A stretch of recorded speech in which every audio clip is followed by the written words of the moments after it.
I'm an IT operations and security admin by day, which means I spend most of my time managing invisible systems. But lately, I've been obsessed with a system I can actually touch: 3D printing. I've given myself a challenge. Can I turn a messy workbench and 60 spools of plastics into a profitable side hustle? Welcome back to the channel.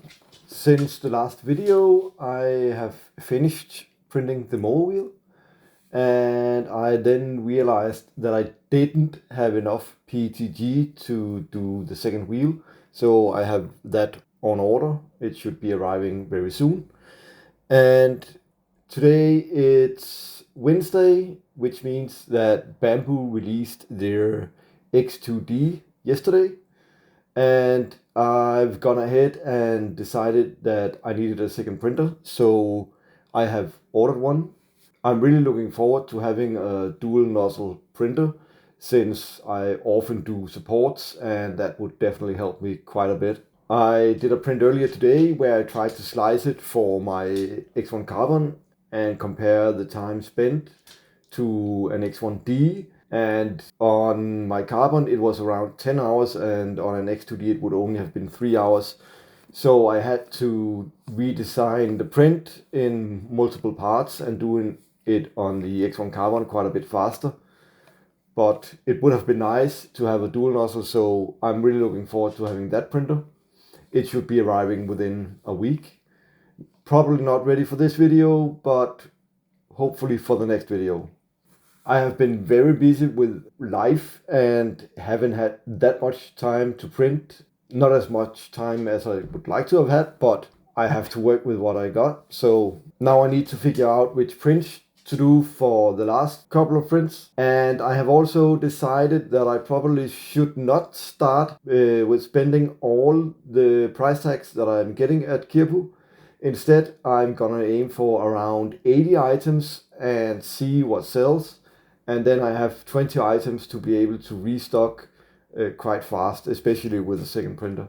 In the last video, you saw me designing and starting the print of a new wheel for the mower. Now it's done printing, and it's time to test fit it and see if it's actually working.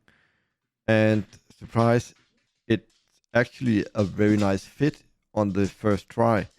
So it's just getting the wheel on, getting the bolt back, and getting the mower back on the grass to see if it's working. And it's actually working very nice.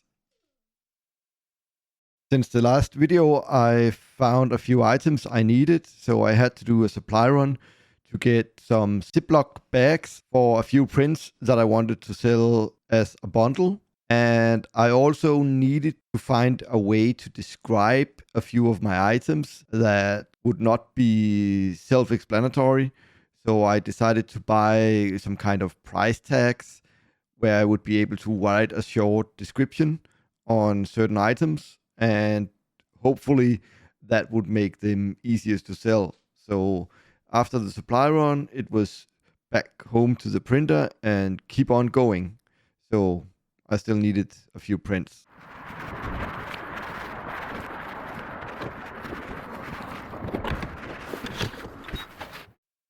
Since last video, I printed this flexi face and a magnet. I also did these wasp traps, and I did a big birdhouse. I actually wanted the gray to be sand colored, but I didn't have any sand colored PETG, and I didn't want to compromise on the plastic, so it was gray. The reason I had to go for a supply run was to get these bags so I could actually bundle items. Like I have these 30 glow in the dark stars that I wanted to just have in one bag. Here you can see a bit of the glow in the dark.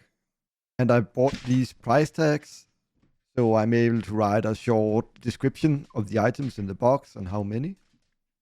And then just tie them to the Ziploc bag and room for the price tag at Kirppu.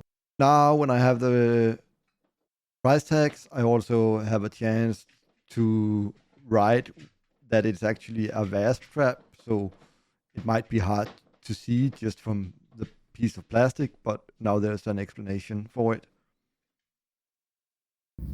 I think that what I still need to print is probably a couple of fidget toys. and not just flexies, but it seems that fidgets are very popular, so I might as well do some and see if they sell, at least get some experience with those kinds of prints. And I think I'm close to having the functional prints that I need. I might do another birdhouse.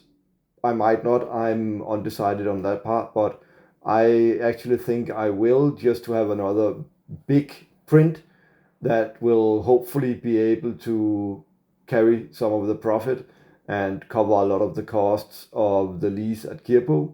I'm pretty sure I'm done printing keychains since I have a lot.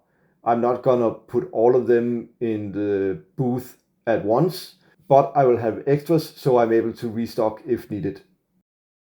I have done a very simple spreadsheet on my expenses and what I have printed so far, and tried to do a bit of pricing to see where I should be around to be able to actually at least cover all my expenses, hopefully try to make a bit of profit. I know that the Kirppu rent will be around 70 USD. I'm guessing that I have spent around 3 spools of filament. In total, that's split among a lot of different filaments, so I'm not completely sure, but that's my estimate. Consumables is stuff like glue and keychains. I have bought those items worth around 10 USD, but I'm not gonna spend everything on this one batch of items where there will be a lot of leftovers, but then I guess I can always use those later.